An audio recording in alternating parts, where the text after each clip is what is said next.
আসসালামু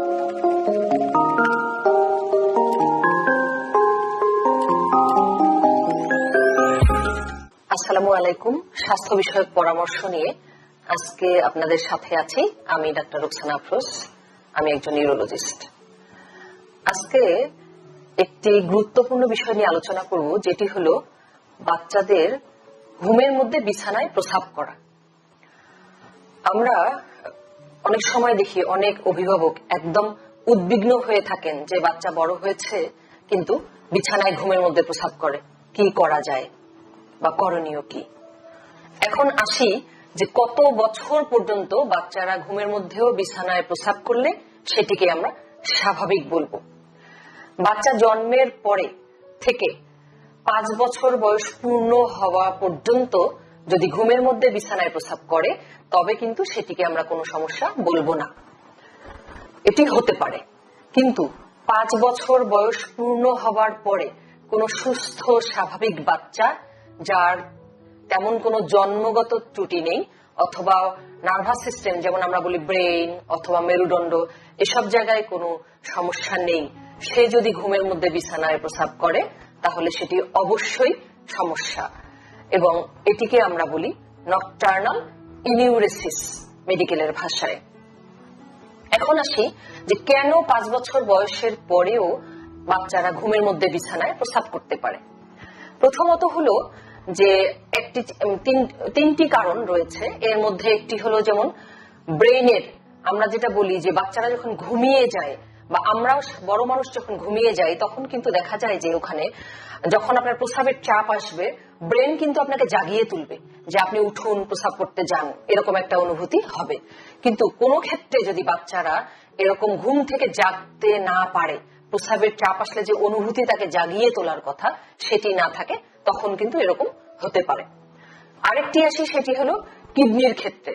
কারো কিডনি যদি রাতের বেলায় অতিরিক্ত প্রস্রাব তৈরি করে সেক্ষেত্রেও কিন্তু হতে পারে। আবার 3 নম্বরে আসি মূত্রথলির বিষয়। অনেক সময় দেখা যায় যে মূত্রথলিতে অল্প একটু প্রস্রাব জমলেও এটি খুব জোরে চাপ দিয়ে প্রস্রাবটাকে বের করার চেষ্টা করে, যাকে আমরা বলি ওভার অ্যাক্টিভিটি। যদি কখনো বাচ্চাদের রাতের বেলায় মূত্রথলির যে অ্যাক্টিভিটি আছে সেটি বেড়ে যায় অথবা মূত্রথলির ধারণ ক্ষমতাই কমে যায় রাত্রেবেলা, সেক্ষেত্রে এরকম রাতের বাচ্চারা ঘুমের মধ্যে বিছানায় প্রস্রাব করতে পারে। এখন আসি, এরকম সমস্যা নিয়ে কিন্তু অনেক অভিভাবকই ভুগতে থাকেন। কার কাছে যাবেন? আপনি অবশ্যই একজন ইউরোলজিস্টের কাছেই যাবেন, এবং একজন ইউরোলজিস্টের কাছে গেলে উনি প্রথমত আপনার এই বাচ্চার রোগ সংক্রান্ত কিছু ইতিহাস নেবেন, যেমন শুধু রাতেই কি ঘুমের মধ্যেই প্রস্রাব করে বাচ্চা, নাকি দিনের বেলায়ও সে ঘন ঘন প্রস্রাব করতে যাচ্ছে, এছাড়া আর কোনো উপসর্গ আছে কিনা, যেমন প্রস্রাবের জ্বালা পোড়া বা বাচ্চার অন্য কোনো প্রস্রাব জনিত সমস্যা আছে কিনা। পারিবারিক ইতিহাসও থাকতে পারে, যেমন পরিবারের অন্য সন্তানের এরকম ছিল কিনা যে 5 বছর বয়সের পরেও বিছানায় প্রস্রাব করেছে, বাচ্চার পায়খানা শক্ত হয় কিনা, এগুলো ইতিহাস নেবার পরে উনি বাচ্চাকে শারীরিকভাবে পরীক্ষা নিরীক্ষা করে দেখবেন। শারীরিকভাবে পরীক্ষা নিরীক্ষা করে দেখতে হবে যে তার আমরা যে বলি যে প্রস্রাবের রাস্তার মুখ বা অন্য জায়গাগুলোতে কোনো সমস্যা আছে কিনা। পরবর্তীতে আসি যে পরীক্ষা। আসলে এই রোগের জন্য খুব বেশি পরীক্ষা নিরীক্ষার প্রয়োজন নেই। নরমালি আমরা যেটি দেই সেটি হলো যে ইউরিনের রুটিন এবং মাইক্রোস্কোপিক এক্সামিনেশন, যার মাধ্যমে আমরা দেখি যে প্রস্রাবে কোনো ইনফেকশন আছে কিনা, যেটির কারণে এই উপসর্গগুলো হচ্ছে কিনা।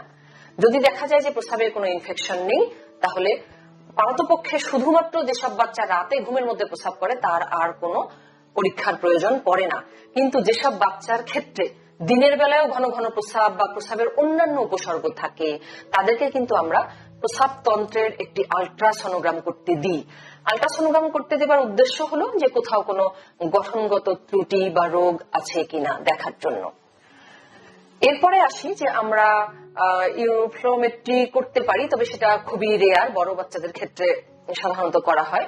অন্যান্য পরীক্ষার তেমন কোনো প্রয়োজন এখানে পড়ে না। তবে যদি আমরা মনে করি যে তার নার্ভ জনিত কোনো প্রবলেম আছে, যেমন মেরুদণ্ডের নার্ভের কোনো সমস্যা অথবা ব্রেনের কোথাও কোনো সমস্যা, সেই ক্ষেত্রে মূত্রথলির অ্যাক্টিভিটিটা দেখার জন্য আমরা ইউরোডাইনামিক স্টাডি নামে এক ধরনের পরীক্ষা আছে, সেটি করা হয়।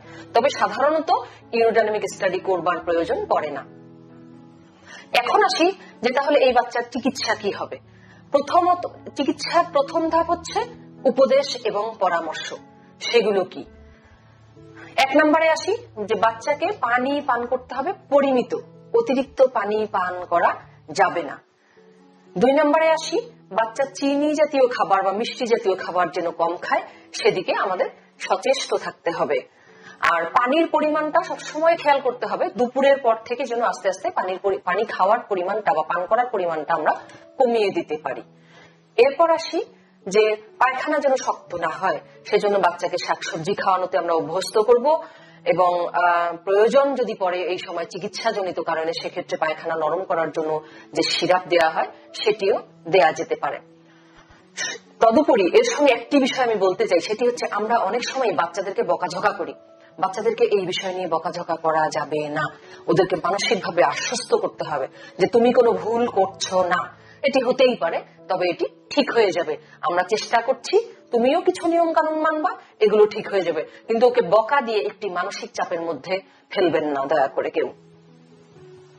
এখন আর কি আছে উপায়, সেটি হলো বাহিরের দেশে ইউরেসিস অ্যালার্ম নামে এক ধরনের অ্যালার্ম আছে, যেটি বাচ্চার যে প্যান্ট থাকে বা সেখানে লাগানো থাকে, যখনই প্রস্রাব করতে ধরবে বা ভিজে যাবে অ্যালার্ম বেজে উঠলে বাচ্চা যেন দৌড়ে গিয়ে টয়লেটে বসে প্রস্রাব করে আসতে পারে। কিন্তু আমাদের দেশে এর ব্যবহার তেমন নেই।